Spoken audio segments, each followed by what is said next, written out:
À partir de la Première Guerre mondiale, on a commencé à enregistrer des cas d'effondrement psychologique parmi les soldats sans blessure visible. Ils restaient immobiles, cessaient de parler, ne réagissaient pas. Le terme « shell shock » fut adopté pour décrire une altération fonctionnelle qui ne répondait pas à des lésions physiques. La cause n'était pas dans le corps, mais dans le combat. Pendant la Seconde Guerre mondiale, le phénomène s'amplifia sur tous les fronts.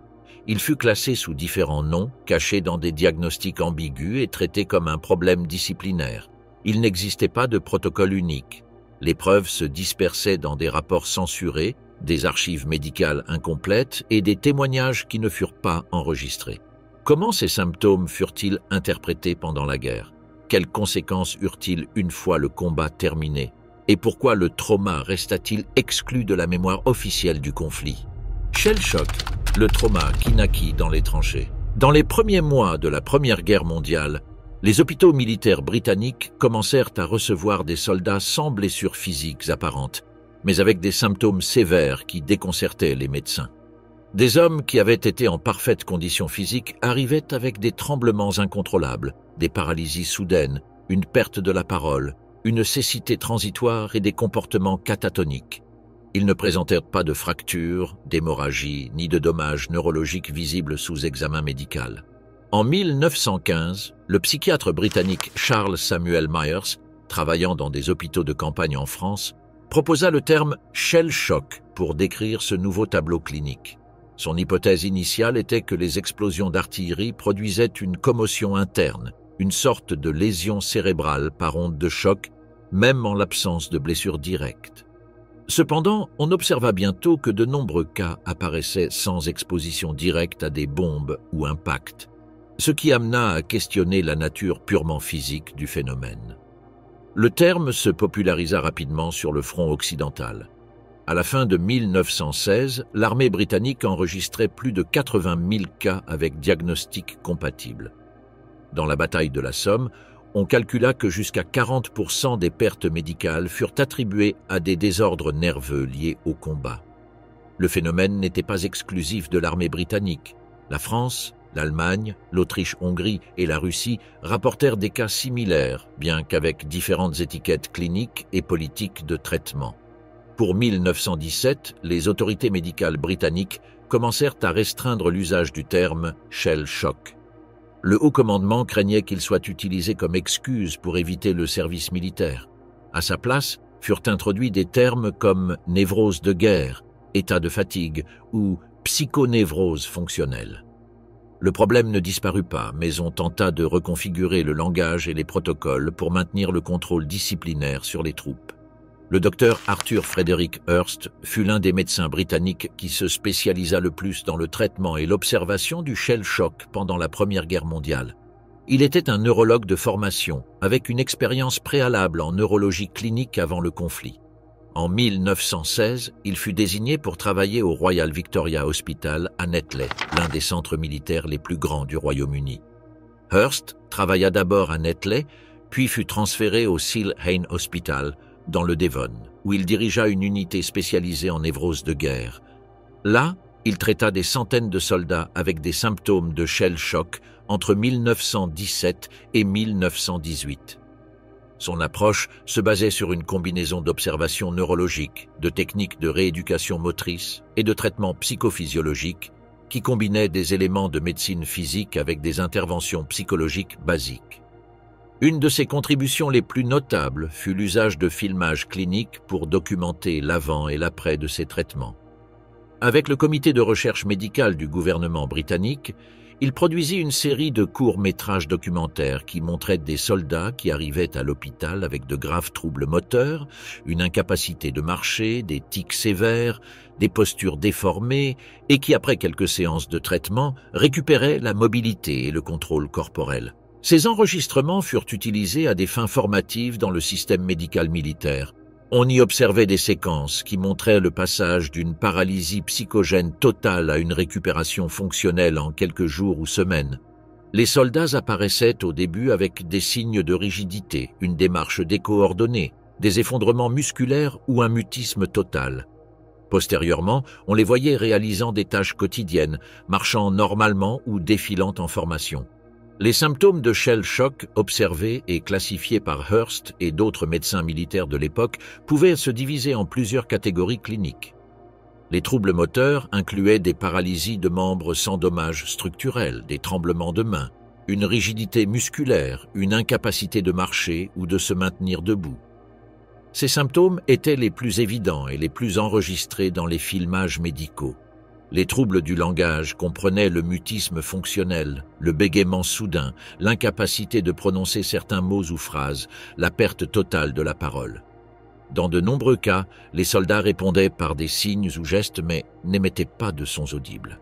Les troubles sensoriels incluaient la perte de la vision sans dommage oculaire, la surdité fonctionnelle, la perte de l'odorat ou du goût, souvent accompagnée d'hypersensibilité au bruit ou au contact physique. Les crises psychomotrices se manifestaient comme des attaques de panique, des mouvements spasmodiques, des chutes soudaines, une rigidité catatonique. Ces crises pouvaient être provoquées par des stimuli mineurs comme un ordre de marcher, le son d'un train ou une lumière intense. Les symptômes psychiques persistants incluaient l'insomnie chronique, les cauchemars récurrents, l'anxiété constante, des états de vigilance permanente, la dépersonnalisation.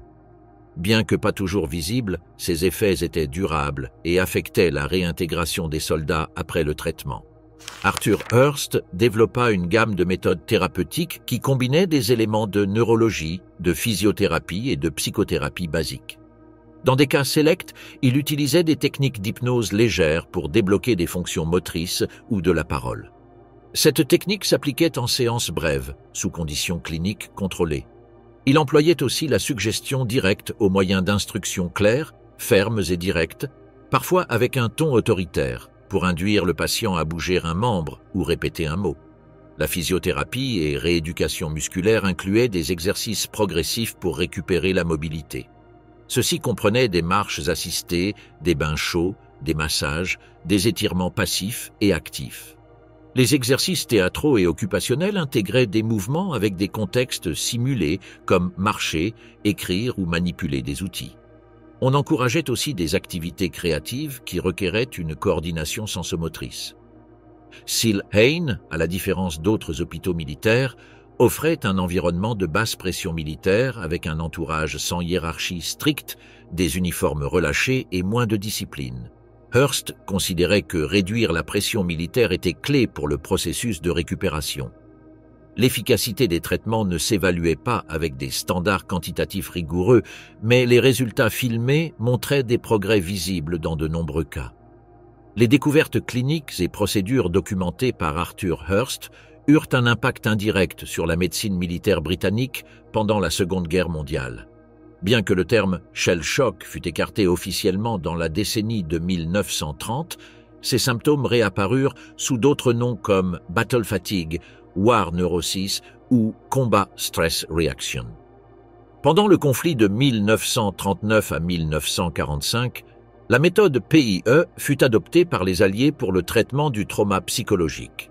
Cette approche, qui consistait à traiter les soldats près du front le plus tôt possible et avec l'expectative de récupération rapide, était en ligne avec les principes promus par Hurst à Seal Hain, bien qu'appliqués avec une plus grande systématisation militaire. Vassili Grossman, le chroniqueur qui perdit son âme, Vassili Semyonovitch Grossman, né en 1905 à Berdichev, Ukraine, fut originellement un ingénieur chimiste qui, au début des années 30, commença à publier des textes narratifs et récits dans des revues soviétiques.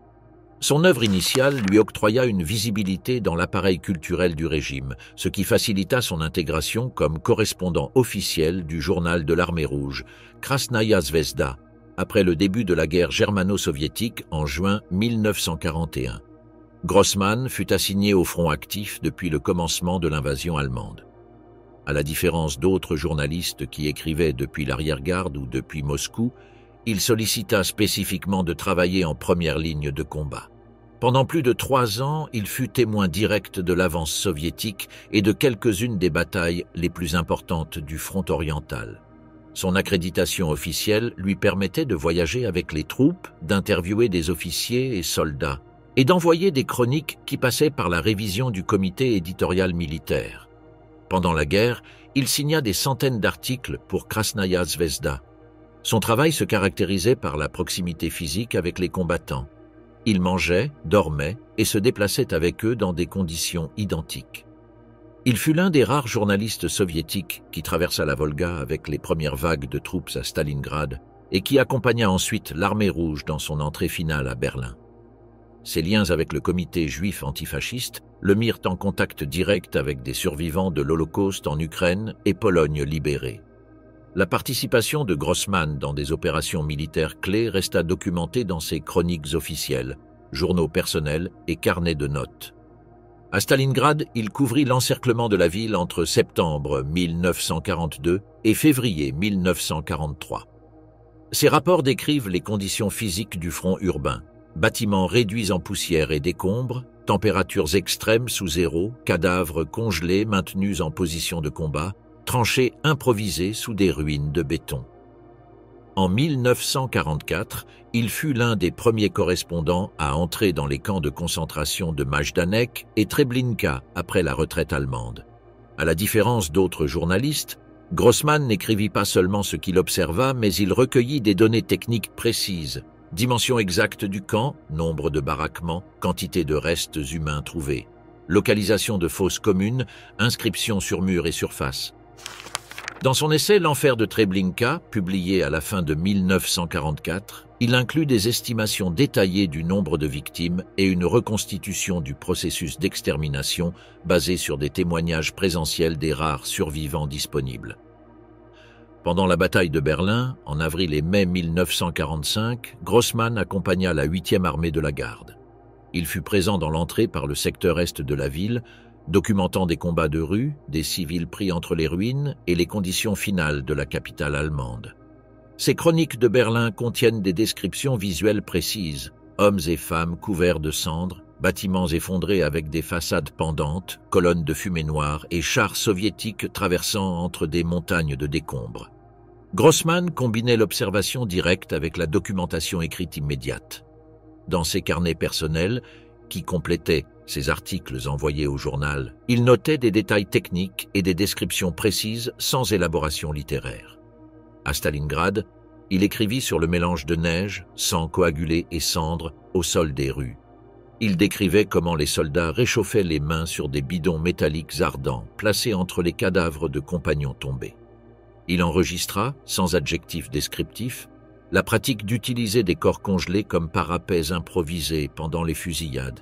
À Treblinka, il nota la disposition exacte des chambres à gaz, la localisation précise des crématoires à l'air libre et le volume approximatif de restes osseux visibles entre les décombres du camp. Il documenta l'épaisseur des murs de briques, les marques au sol des rangées humaines et la puanteur persistante des puits ouverts qui demeuraient dans l'air. Au lieu de métaphores ou comparaisons, son carnet indiquait des chiffres, des distances mesurées et des observations sensorielles directes. À Berlin, il écrivit sur les bâtiments avec des façades complètement effondrées, des escaliers de marbre qui menaient à des sous-sols vides et des civils allemands désorientés marchant entre des nuages de fumée. Une femme poussait un landau sans roue sur les décombres. Un vieil homme dormait assis sur des briques cassées.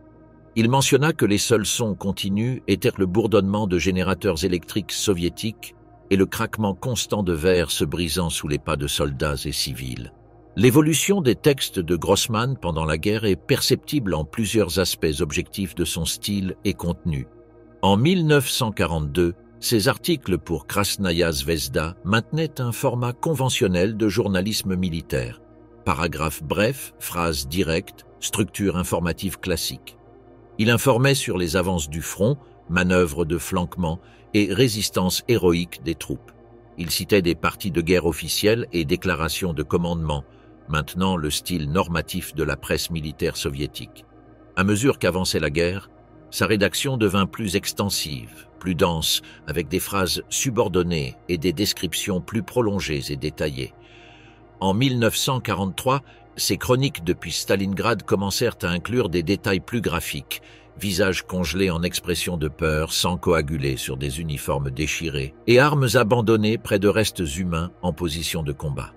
En 1944, en entrant à Treblinka, sa narrative adopta une structure technique presque inventoriale, listage d'objets trouvés, comptage de chaussures, robes, dentiers. La précision des descriptions donnait lieu à une sensation d'accumulation quantitative qui reflétait le volume du crime sans nécessité de qualificatifs émotionnels ou moraux. Pour 1945, pendant la campagne de Berlin, ces textes reflétaient une fatigue stylistique notable. Paragraphes plus longs, enchaînement de scènes sans conclusion narrative et une répétition de termes concrets comme poussière, ruine, cendre, disparu. Bien qu'aucun élément émotionnel explicite ne soit inclus, la continuité d'images similaires, l'insistance sur les détails matériels et l'omission de tout ton célébratoire marquaient un changement objectif dans sa façon de rédiger. Quelques-uns des rapports de Grossman ne furent pas publiés intégralement par le comité éditorial de Krasnaya Zvezda. Les raisons documentées furent sa tendance à se centrer sur des personnes individuelles, civiles et victimes, au lieu de se limiter strictement aux faits militaires et réussites de l'armée rouge. Dans certains rapports sur l'Ukraine occupée, son insistance à souligner l'extermination systématique de Juifs comme groupe ethnique spécifique ne fut pas acceptée par l'appareil éditorial de l'armée rouge. Des fragments du rapport sur Treblinka furent modifiés pour éliminer des mentions spécifiques aux victimes juives comme collectif, étant substitués par des expressions plus génériques comme citoyens soviétiques ou victimes du fascisme allemand. Dans ses chroniques de Berlin, furent supprimés des passages où il décrivait l'état d'enfants allemands sans foyer, de vieillards dénutris et de femmes qui mendiaient de la nourriture entre soldats soviétiques dans les rues détruites.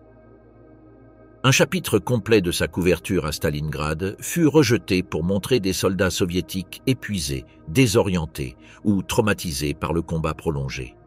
Le texte fut archivé sans arriver à être imprimé dans le journal. Il ne s'agissait pas de ce que Grossman dénonçait quelque chose de spécifique. Il incluait simplement des descriptions directes qui s'éloignaient de la rhétorique de l'héroïsme inébranlable et du moral haut des troupes. La censure appliquée à ces textes ne fut pas totale mais constante.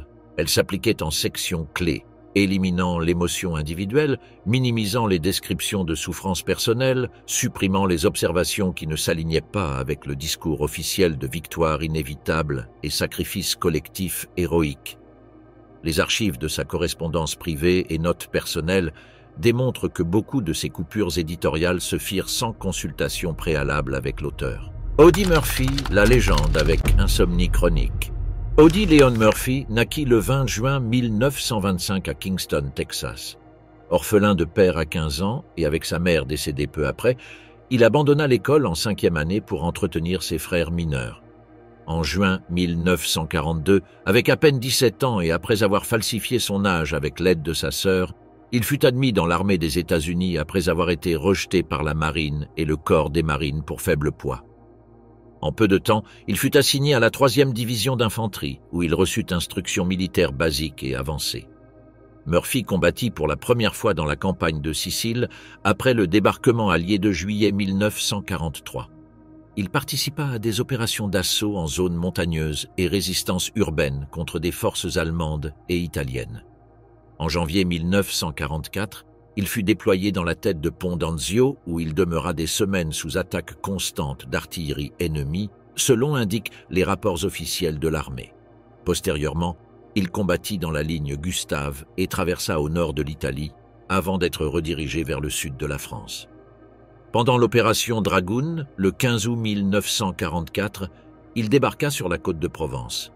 Il dirigea une patrouille contre un nid de mitrailleuses allemandes à Ramatuelle où il fut blessé à la jambe. Cette action lui valut l'étoile d'argent. Les rapports officiels décrivent une manœuvre de flanquement exécutée sous feu direct, dans laquelle il élimina 6 soldats ennemis et captura 11 prisonniers. En janvier 1945, à Holzwihr, dans la région de Colmar, Murphy protagonisa l'action qui serait décisive pour sa légende militaire. Après avoir ordonné la retraite de son peloton face à une contre-attaque allemande massive, il monta sur les restes d'un char M10 en flammes et utilisa sa mitrailleuse calibre 50 pour freiner l'avance ennemie. Pendant plus d'1 heure, complètement seul, il dirigea le feu d'artillerie propre contre les positions allemandes, tandis qu'il repoussait des attaques directes. Le rapport d'opération confirma plus de 50 ennemis morts pendant cette action. Cet épisode resta enregistré officiellement dans son dossier de décoration comme fondement de la médaille d'honneur qu'il reçut en juin 1945. Au total, Murphy fut décoré avec 33 distinctions, incluant la médaille d'honneur, Légion de mérite, 2 étoiles d'argent, 3 cœurs pourpres, la Croix de guerre française et la Croix de guerre belge. Les rapports militaires détaillent que Murphy reçut de multiples distinctions pour sa conduite en combat pendant plus de 240 jours en combat direct, ce qui représente une des expositions les plus intenses au feu ennemi de toute la 3e division. Les descriptions dans son dossier n'incluent pas d'éléments subjectifs, seulement des actions enregistrées, dates précises, lieux spécifiques et témoignages d'officiers au commandement. À partir de 1947, dans des déclarations aux médias comme The Dallas Morning News, Life Magazine et interviews radiophoniques, Audie Murphy décrivit des symptômes physiques et mentaux qui persistaient depuis son retour du front européen. Il affirma qu'il souffrait d'insomnie continue, incapacité de demeurer endormi plus de 2 ou 3 heures consécutives, et cauchemars récurrents qui l'amenaient à se réveiller brusquement en état d'alerte. Dans au moins 3 interviews documentées entre 1952 et 1961, il raconta qu'il dormait armé avec un pistolet sous l'oreiller.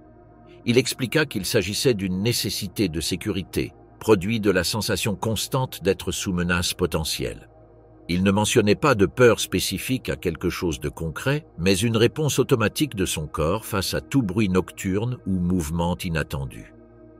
Des témoignages de compagnons acteurs et amis, cités dans des biographies autorisées, affirment que Murphy souffrait d'épisodes de sursaut même pendant le jour, évitait des réunions sociales nombreuses et sollicitait souvent des chambres d'hôtel qui n'avaient pas de fenêtres accessibles depuis l'extérieur ou de balcons.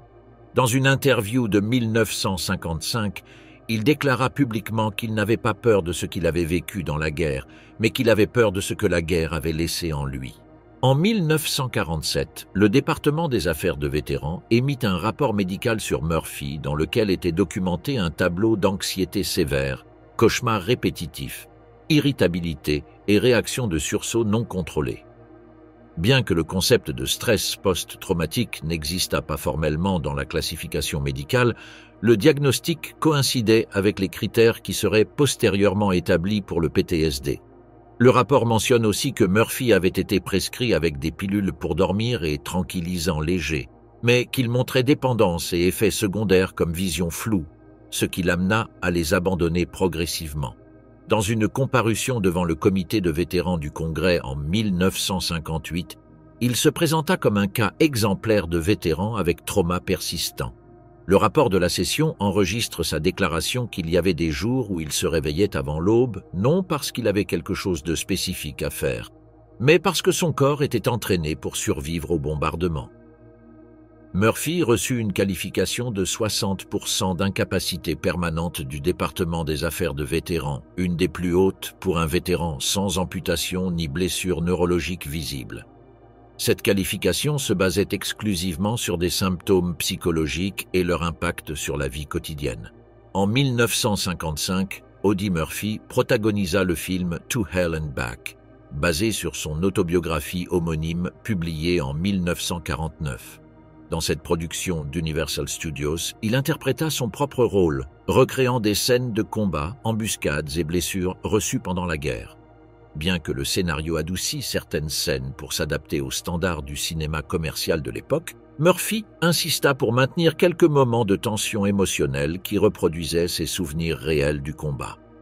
À la différence d'autres acteurs interprétant des rôles militaires, sa participation ne fut pas depuis la fiction. C'était une rencontre physique avec les scénarios de son expérience traumatique. Des techniciens du tournage mentionnèrent qu'en plusieurs scènes, sa réaction au bruit de coups de feu simulés fut genuine et non jouée, et il demanda des répétitions pour maintenir le contrôle émotionnel pendant le filmage. Dans des interviews sur le film, il affirma que le faire lui avait servi comme forme de sortir de son système quelques images qui le poursuivaient. Bien qu'il n'utilisât pas le terme « thérapie », il laissa clair que revivre son histoire face aux caméras avait un propos personnel au-delà du divertissement commercial. Tout au long de sa carrière cinématographique, Murphy protagonisa plus de 40 films, la majorité du genre western ou militaire. En eux, il interprétait habituellement des personnages taciturnes, réservés, avec un passé violent ou une expérience de guerre. Ces films furent un moyen consistant pour maintenir actif le récit de son expérience et visibiliser la figure du vétéran affecté psychologiquement à une époque où le trauma de guerre ne se reconnaissait pas comme pathologie structurelle. Guy Sager, jeunesse brisée entre tranchées. Guy Sager, pseudonyme de Guy Mouminou, naquit le 13 janvier 1927 à Paris, de mère allemande et père français. En 1942, avec à peine 15 ans, il fut recruté par le Reichsarbeitsdienst, corps de travail obligatoire pour jeunes en territoires occupés par l'Allemagne. Sa nationalité ambiguë et sa résidence en Alsace le convertirent en candidat pour le service militaire allemand. Plus tard, il s'offrit volontaire pour s'intégrer à la division Panzergrenadier Großdeutschland, une unité d'élite déployée sur le front oriental. Dans Le Soldat oublié, Sager raconte qu'il se joignit initialement comme assistant de transport et passa ensuite au combat direct. Il participa à des combats en Ukraine, Biélorussie, Pologne et Prusse orientale entre 1943 et 1945. En particulier, son unité opéra aux alentours de Kharkov, Koursk, le Dnieper et les forêts de Prusse orientale, en pleine retraite allemande vers l'ouest. Bien que quelques historiens mirent en doute la précision de certains détails techniques comme emblèmes d'uniforme ou dates spécifiques, plusieurs ex-combattants de la Großdeutschland reconnurent que les expériences narrées par Sager coïncidaient en essence avec la réalité du front. Son témoignage ne cherche pas à reconstruire la stratégie militaire du conflit, mais à décrire l'impact émotionnel d'une guerre d'usure dans laquelle chaque journée signifiait une lutte entre la glace, la faim et la mort. Dans son œuvre, Sager n'offre pas une chronique traditionnelle de bataille ou une épopée patriotique. Sa narration se centre sur l'expérience du corps et de l'esprit exposée à l'extrême, sans épique ni propos idéologiques. Depuis les premières pages, il décrit la transformation de sa jeunesse en une routine d'épuisement où il mangeait peu, dormait mal et ne savait jamais si le jour suivant arriverait. Les conditions climatiques sont un des axes narratifs centraux du livre. Les troupes de Sager passaient des semaines entières dans les forêts couvertes de neige, sans vêtements adéquats ni abris thermiques suffisants. Il décrit comment les bottes se congelaient jusqu'à devenir rigides, les doigts de pied cessaient de répondre et les soldats creusaient des tranchées dans le sol gelé, tandis que les bombes d'artillerie tombaient sur leurs têtes. Chaque journée était une oscillation entre le combat actif et l'engourdissement par froid, sans transition.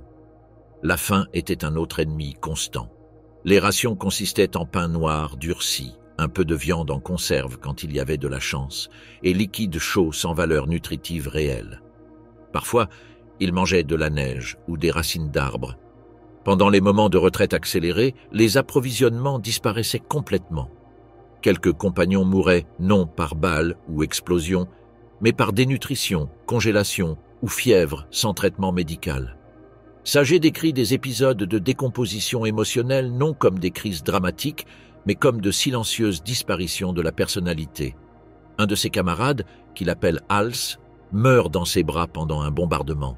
Il ne pleure ni ne réagit émotionnellement. Hals était mort, lui continuait vivant, il devait bouger. Les pertes ne provoquèrent plus de deuil ou cérémonie. Elles augmentèrent seulement la charge pratique, car il y avait moins d'hommes pour creuser des tranchées, transporter des munitions ou lever les blessés. Pendant un épisode dans les forêts de Prusse orientale, son unité reste isolée pendant des jours sans contact avec le commandement. Sans ordre direct, sans contact par radio, ils attendent simplement sous la neige accumulée. Ils mangent de l'écorce d'arbres bouillis. Un de ses compagnons commence à rire seul, sans motif apparent. Un autre chante un chant de Noël allemand entre ses dents pendant toute une nuit. Sager observe tout cela avec la froideur d'un témoin dépouillé d'empathie. Il confesse lui-même qu'il ne savait plus qui il était, ni pourquoi il était là. Il aurait pu être russe, français ou allemand, cela n'importait pas. Il voulait seulement continuer à ramper vers l'avant. À une occasion, il raconte avoir traversé un village détruit par bombardement. Dans une maison brûlée, il trouva les restes congelés d'une famille civile complète. Il regarda fixement les visages pendant plusieurs minutes, sans comprendre pourquoi il ne pouvait détourner le regard. Puis il continua à marcher comme si rien ne s'était passé. C'est un des moments les plus perturbants du livre, non l'acte en soi, mais l'absence totale de réaction émotionnelle. Il décrit aussi des moments de confusion spatiale totale, marche dans le brouillard, où ils ne savaient pas s'ils s'approchaient de leur ligne ou des soviétiques, combats nocturnes dans lesquels on ne distinguait pas entre ennemis et alliés jusqu'au contact direct. À un moment, son peloton se perd entre les ruines d'une ville abandonnée et demeure 2 jours retranché dans des sous-sols sans recevoir d'ordre ni contact. Personne ne parlait. Personne ne demandait. Ils étaient des ombres armées, attendant un signal pour mourir. Le soldat oublié fut publié pour la première fois en français en 1965. Son succès fut immédiat en France. La critique le valorisa comme un des premiers témoignages non idéologiques sur l'expérience du soldat de base allemand sur le front oriental, sans propagande ni justification politique. En Allemagne occidentale, la réception fut plus complexe.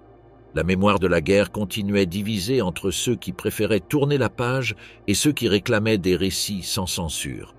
En 1967 fut publiée la version allemande et divers lecteurs identifièrent les conditions narrées avec leurs propres expériences du front oriental. Le président de l'association de vétérans de la division Großdeutschland, Helmut Speter, douta d'abord de l'authenticité de quelques données comme la chronologie de certaines batailles, mais reconnut plus tard que le livre reflétait de forme fidèle le climat émotionnel du front. Sager même répondit qu'il n'était pas historien et que les imprécisions étaient le reflet de la désorientation réelle qu'il souffrait en combat. Le livre vendit des millions d'exemplaires, fut traduit en plus de 20 langues et fut utilisé comme référence dans des manuels d'histoire militaire. Aux États-Unis, il fut adopté par l'US Army Command and General Staff College comme matériel de lecture sur les conditions du soldat en environnement extrême. Le caractère testimonial du livre le convertit en une référence inéluctable, non par son exactitude documentaire, mais par la fidélité émotionnelle de son récit. Leo Heitinger, le psychiatre qui étudia ce que personne ne voulait regarder. Leo Heitinger naquit le 12 décembre 1912 à Lomnice, dans l'ancienne Tchécoslovaquie. D'origine juive, il se forma comme médecin à l'université de Brno et émigra en Norvège en 1939, fuyant l'antisémitisme croissant en Europe centrale. En Norvège, il travailla comme médecin assistant dans la localité de Bodo jusqu'à ce qu'en 1940, l'invasion nazie le laissât en situation illégale. Comme juif étranger, il perdit sa licence médicale et fut obligé de vivre dans la clandestinité. Le 24 février 1943, il fut arrêté à Oslo et déporté avec plus de 760 juifs norvégiens dans le bateau Gothenland. La destination était Auschwitz, auquel il arriva dans des conditions d'entassement extrême. De ce transport, seulement 23 personnes survécurent. Heitinger fut une d'elles.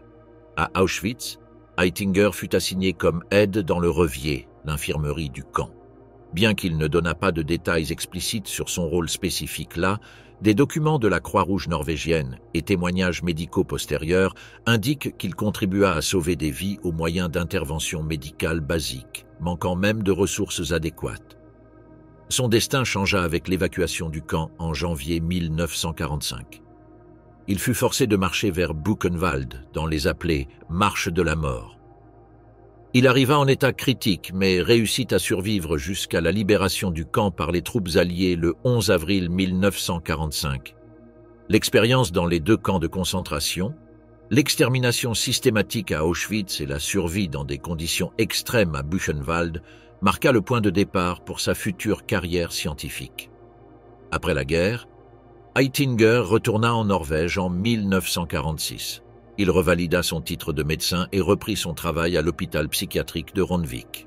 En 1950, il fut admis à l'université d'Oslo, où il développa sa carrière académique.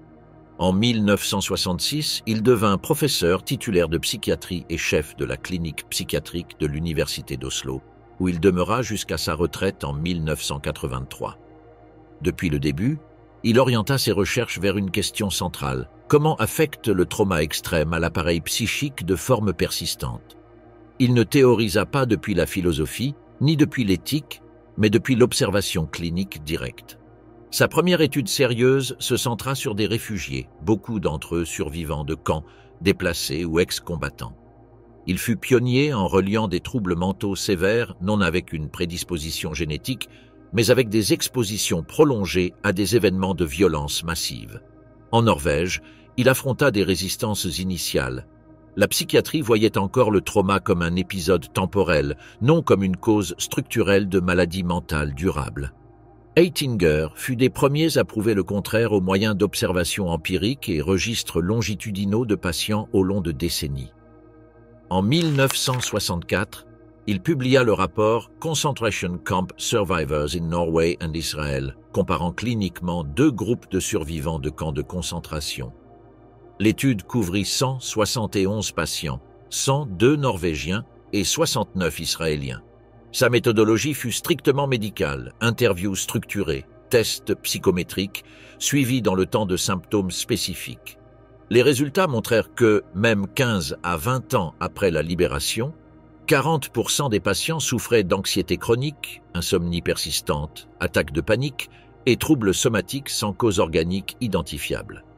En outre, furent enregistrés des taux élevés de dépression réactive et pensées suicidaires récurrentes. Heitinger observa que les symptômes ne dépendaient pas d'antécédents psychiatriques préalables ni de la classe sociale. Ils étaient directement reliés à l'intensité de l'expérience vécue dans les camps. Son étude fut une des premières à contredire la vision prédominante que les traumas psychologiques étaient psychogéniques, c'est-à-dire nés exclusivement de l'esprit.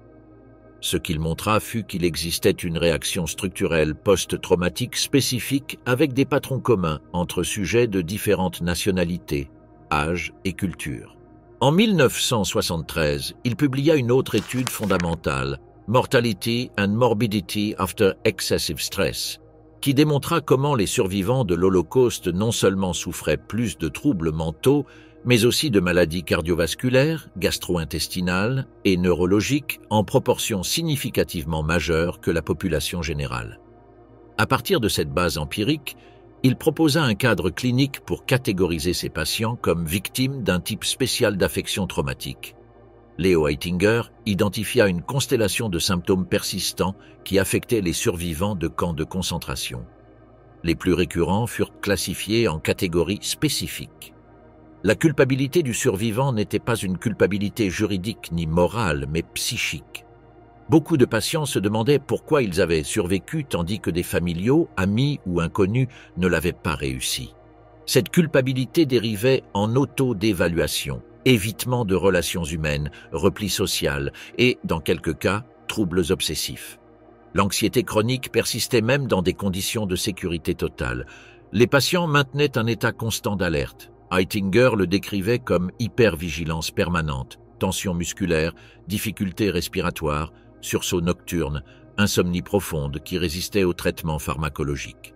La dépersonnalisation était un autre symptôme récurrent. Beaucoup de survivants rapportaient ne pas se reconnaître eux-mêmes. Ils se sentaient étrangers à leur propre corps ou comme si leurs émotions avaient disparu complètement. Il était commun l'incapacité de sentir la joie, le désir ou l'affection. Quelques-uns le décrivaient comme être restés congelés émotionnellement, incapables de connecter avec des sensations positives. Heitinger introduisit le concept de trauma tardif, manifestation clinique qui apparaissait des décennies après, déclenchée par des facteurs minimes comme une odeur, une nouvelle, une maladie mineure. En plusieurs cas, les patients niaient avoir été affectés par leur expérience dans les camps, jusqu'à ce qu'ils s'effondrent émotionnellement des années après sans cause apparente. Tous ces symptômes furent enregistrés avec précision clinique, excluant des interprétations métaphoriques ou philosophiques. Les données provenaient d'interviews cliniques structurées, analyses neurologiques, études biochimiques et échelles de mesures psychiatriques standardisées. L'importance de Leo Heitinger réside en ce qu'il transféra la souffrance extrême à un cadre médical cliniquement vérifiable. Son travail précède la définition moderne du trouble par stress post-traumatique, introduit officiellement dans le DSM-3 en 1980. Bien qu'il ne participa pas directement à la rédaction du DSM, plusieurs de ses articles furent cités par des psychiatres états-uniens qui impulsèrent cette catégorie diagnostique après le retour massif de vétérans du Vietnam. L'influence d'Heitinger fut clé pour inclure des variables comme trauma différé, dépersonnalisation et culpabilité du survivant dans les échelles de diagnostic. En parallèle, il collabora avec des institutions israéliennes dans la systématisation d'archives cliniques de survivants de l'Holocauste. Il fut consultant de l'Organisation mondiale de la santé qui, en 1992, inclut dans l'ICD-10 la catégorie Enduring Personality Change After Catastrophic Experience, basée directement sur ces critères diagnostiques. Eitinger ne se limita pas au cas des camps nazis. Il étudia aussi des prisonniers politiques du goulag soviétique, réfugiés vietnamiens et victimes de répression militaire en Amérique latine. Sa vision fut toujours technique, médicale, basée sur des symptômes comparables et sur des trajectoires de détérioration émotionnelle documentables. Son travail eut en outre une dimension pratique. Il contribua à la création de systèmes de pension et appui psychologique pour victimes de camps en Norvège et proposa des modèles de compensation pour cas de trauma cliniquement prouvés. Victor Gregg, le prisonnier qui survécut à l'enfer. Victor James Gregg naquit le 15 octobre 1919 à Londres. Il s'enrôla à 18 ans dans le Rifle Brigade de l'armée britannique. Il combattit sur divers fronts, Inde, Palestine, Tobruk, et plus tard, dans l'opération la plus ambitieuse du haut commandement allié, Market Garden, en septembre 1944.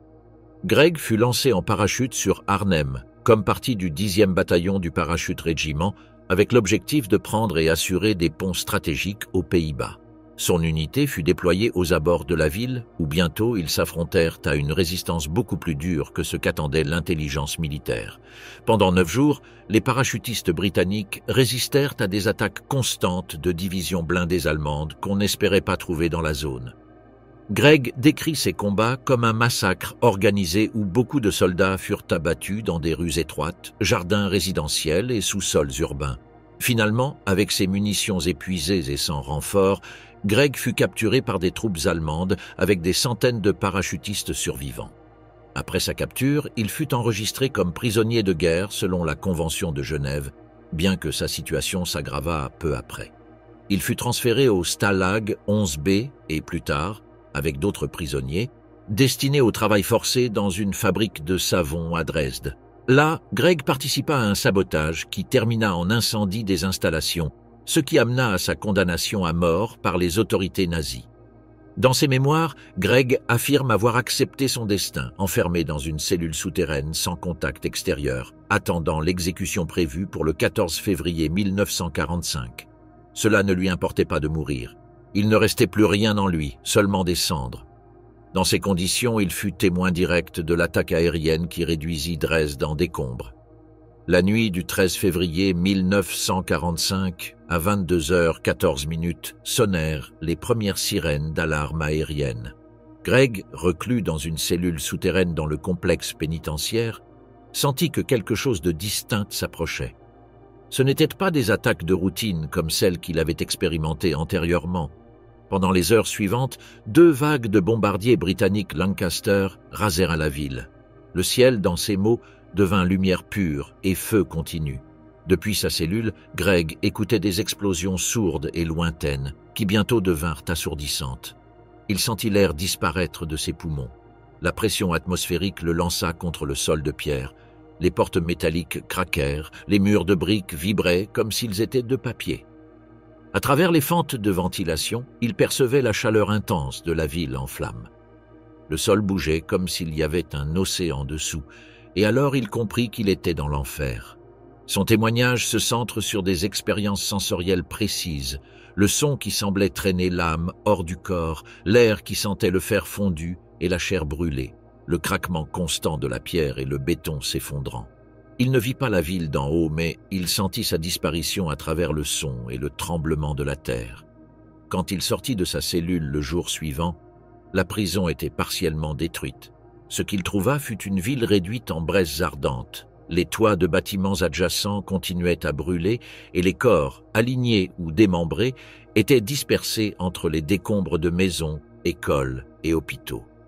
Gregg ne tenta pas d'interpréter ce qu'il vit, il l'enregistra simplement comme une séquence de faits physiques, denses, presque immobiles dans leur horreur. Pendant les années suivantes à sa libération en 1945, Victor Gregg mena une vie apparemment fonctionnelle. Il travailla comme commerçant, transporteur et mécanicien. Il se maria et eut des enfants. Mais son récit postérieur révèle qu'il ne récupéra jamais le sommeil normal. Il dormait avec un pistolet sous l'oreiller et si quelqu'un frappait à la porte la nuit, il sentait que le plafond lui tombait dessus. À partir de la décennie de 1980, Greg commença à présenter des épisodes de dissociation, insomnie persistante et crise d'anxiété sévère. Il fut diagnostiqué avec des symptômes compatibles avec le trouble de stress post-traumatique, bien qu'il refusât de se définir cliniquement ou d'accepter un traitement pharmacologique. Dans des interviews postérieures, il raconta des épisodes d'isolement volontaire, rejet du contact social prolongé, et un besoin compulsif de maintenir des portes fermées à clé. Pendant des décennies, il évita de narrer ses souvenirs d'Arnhem et Dresde. Seulement après la mort de sa femme, il s'anima à parler publiquement de son expérience. À partir de 2010, Victor Gregg participa activement à des conférences publiques, interviews télévisées et publications. Sa collaboration la plus remarquée fut le livre Rifleman a Frontline Life, 2011, écrit avec Rick Stroud. Là, il reconstruisit sa vie sans ornement rhétorique, dans un langage direct, où les faits ont priorité sur toute analyse postérieure ou interprétation politique. Entre 2012 et 2018, il offrit des interviews à BBC, ITV et documentaires indépendants. En eux, Gregg insista que son intention n'était pas d'analyser la guerre, mais de témoigner de ce qu'il vécut depuis son lieu exact, le sol, la cellule, la fumée. En 2015, il participa au spécial World at War Revisited, où fut montré son témoignage sur Arnhem et Dresde avec un montage visuel qui respectait son récit sans dramatisation additionnelle. À la différence d'autres victimes ou combattants, Gregg n'exprima jamais de désir d'interprétation, ni politique, ni morale, ni historique. Il n'était pas philosophe, il était seulement là, il survécut, mais rien de plus. Il mourut le 12 octobre 2021, quelques jours avant d'accomplir 102 ans. Son témoignage demeure enregistré comme une mémoire crue d'essence, ce qui s'écoute, ce qui se brise, ce qui ne laisse pas dormir pendant des décennies. John Steele, le parachutiste suspendu entre le ciel et la mémoire.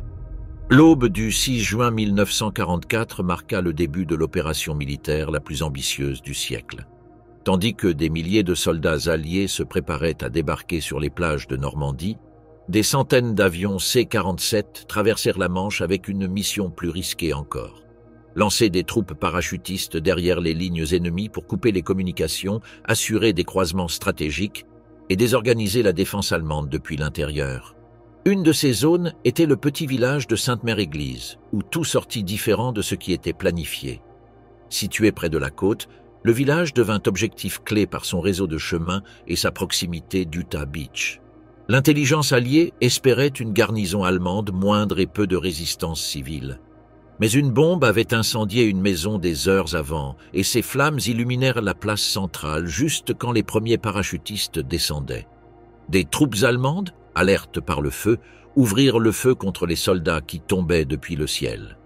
Beaucoup furent atteints avant de toucher terre. D'autres restèrent pris dans des arbres, toits ou câbles électriques. Le ciel était noir, mais le village brûlait. Au milieu de cette confusion descendit John Steele, de la 82e division aéroportée. Son parachute fut traîné vers le centre du village et s'emmêla dans le clocher de l'église. Il resta suspendu à plusieurs mètres du sol, suspendu par les sangles, sans possibilité de bouger ni de se défendre. De là, il observa pendant des heures ce qu'aucun entraînement ne pouvait avoir anticipé. Il vit des compagnons mourir dans l'air. Il écouta des coups de feu, explosions, cris, tout tandis qu'il feignait d'être mort, tentant de ne pas bouger ni respirer avec force. La scène était brutale, le corps était intact, mais son système nerveux était déjà en train d'activer des mécanismes de survie qui ne s'éteindraient jamais complètement. Quand il fut secouru, il ne présentait pas de lésions. Il fut classifié comme indemne, rééquipé et rendu à l'action. Il continua à combattre pendant des jours, compléta sa mission et retourna aux États-Unis après la fin de la guerre. Il ne fut jamais plus au combat. Il ne demanda pas d'attention médicale, il ne parla pas ouvertement de ce qui était arrivé. Mais ceux qui le connurent savaient que quelque chose avait changé. En apparence, Steele mena une vie normale. Il retourna à son village natal, travailla en différents métiers et évita d'attirer l'attention. Pendant des années, il fut un citoyen discret, jusqu'à ce que son histoire commence à circuler entre chroniqueurs militaires et vétérans de Normandie. Le récit d'un soldat suspendu du clocher, feignant d'être mort pendant une embuscade aérienne, devint une des images les plus rappelées du jour J. Sainte-Mère-Église, le convertit en symbole de la libération. Un mannequin pend jusqu'aujourd'hui du même lieu où il fut pris, rappelant à tous les visiteurs la nuit où le ciel devint piège. Mais ce qui se commémore comme acte héroïque eut des conséquences internes durables. Bien qu'il ne fût jamais diagnostiqué, Steele présentait des symptômes qui aujourd'hui se reconnaîtra comme propres du trouble par stress post-traumatique, insomnie chronique, hypervigilance, réactions intenses à des stimuli sensoriels et évitement d'environnements liés à l'épisode traumatique. Il évitait les églises, il sursautait face à certains sons, il dormait avec la lumière allumée. Il ne parlait jamais de la scène du clocher, sauf en termes généraux, et préférait ne pas assister à des événements commémoratifs. À la différence des soldats blessés par arme, sa blessure n'était pas évidente ni enregistrable. Mais elle était là, une activation permanente du système d'alerte qui ne répondait pas à des menaces réelles, mais à un souvenir installé dans le plus profond du corps. Le temps avait passé, mais son esprit continuait suspendu cette aube, sans défense et en silence, attendant que le danger termine. Dans les années 60, son cas devint plus connu grâce à des reconstitutions historiques et au film Le jour le plus long, qui recréa son expérience. Bien qu'il ne participa pas directement au filmage, il permit l'usage de son histoire. Mais ce ne fut pas une expérience agréable. Il ne se sentit jamais à l'aise avec son image convertie en symbole. Il n'y avait pas d'orgueil ni de rejet. Seulement une distance émotionnelle qui lui permettait de continuer sans revivre ce qu'il ne pouvait plus traiter. Il mourut en 1969 à 56 ans par complications hépatiques. Il ne laissa pas de mémoire ni d'enregistrements étendus, seulement une série de témoignages indirects et souvenirs partagés par ceux qui le connurent. Sainte-Mère-Église conserve sa figure suspendue du clocher. Mais la vraie mémoire n'est pas en hauteur, mais en ce qu'il ne put dire. Son corps descendit cette nuit, mais son système émotionnel ne toucha jamais terre complètement. Steele est rappelé comme un des nombreux hommes qui retournèrent sans blessure visible, mais avec une charge interne qui conditionna sa vie entière. Le sien ne fut pas un trauma explosif, mais silencieux. Un impact sensoriel gravé dans le corps au long d'heures d'impuissance. C'est le type de blessure qui ne laisse pas de cicatrice, mais qui transforme le système nerveux pour toujours. En lui, le combat ne termina pas en posant le pied à terre. Il continua, nuit après nuit, dans la lutte pour revenir à se reposer.